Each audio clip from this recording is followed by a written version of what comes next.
Hey, good afternoon, YouTube. I have been wanting to make this video for about 3 years, and the pandemic has delayed it for that long. So finally, hello. And the question I have for you today is, what would you do if you could no longer live in your house? If your house was destroyed or compromised to the point that you could not safely occupy it, where would you go? Where would you live? Well, the best way to prepare for that would be to learn how to do what we're doing this week, and that is camping. It's a very good exercise in making sure that you are prepared for any disaster that displaces you out of your home.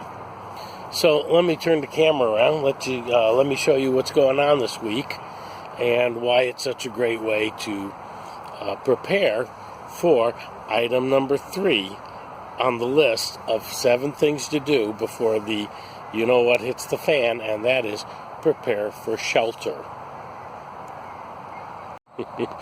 So this looks kind of like a homeless camp, but most homeless camps aren't this nice looking. We're in a group camping situation here, and what happens is this whole field here is divided off into 20-foot by 20-foot squares, and it's a real land grab when we get here Sunday mornings. First come, first serve. You just grab the square you want, throw something down on it, and it's yours. And that's your home for the rest of the week. And this is how we've got it set up here. We've got 2 dome tents, again, all designed to fit in 20 by 20. This dome tent here is an 8 by 10 dome tent.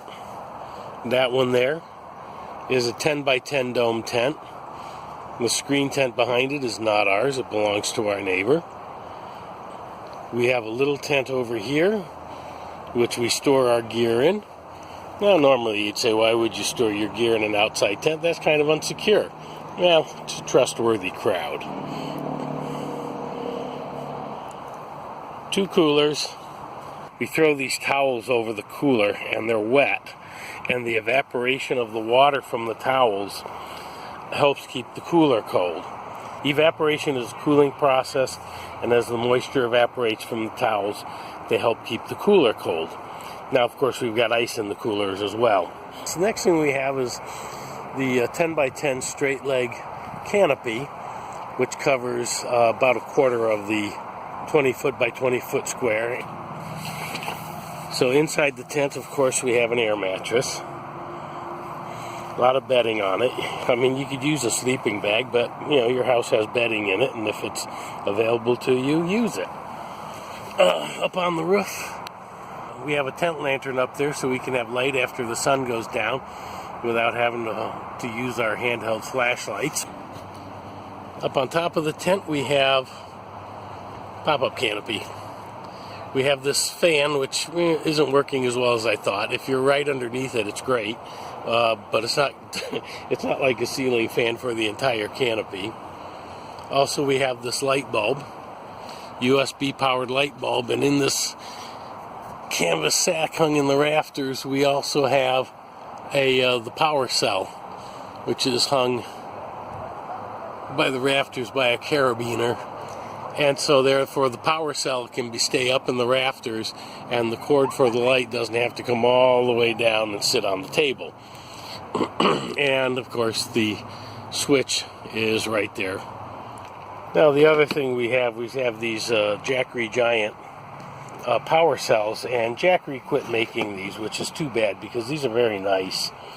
The single port here will charge up a cell phone in about an hour. It's actually faster than almost any other power bank that I know of. But we've got the Blue Eddy here, which is our main power source. And we've been using this a lot less than I expected, but I brought it with me, and it's still got a lot of power.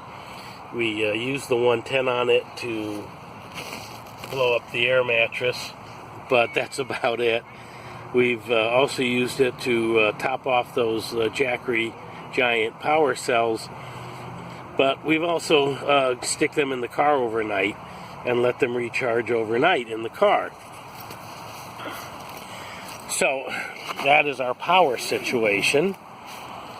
And you'll notice there is no cook stove anywhere in here.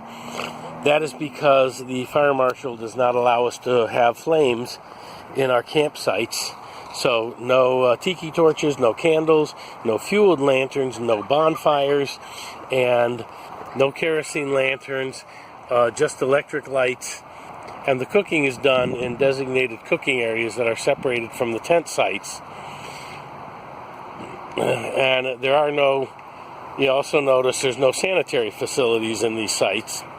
Another thing you have to deal with, as far as this campground goes, they provide centralized showers and restroom facilities, so we don't have to provide them. However, in the case of a disaster, we would have to do that if we were camping in our backyard. So there, let me back this off and show you and get the party balloons flying around. So this is an easy 20 foot by 20 foot camping setup that you can set up in your backyard, your side yard, if your home becomes unavailable to you during a disaster. And take it out and go camping with it on the weekends just to hone your skills. Alrighty, thanks for watching. If you find this video helpful, give it a big thumbs up. Like and subscribe to get more videos.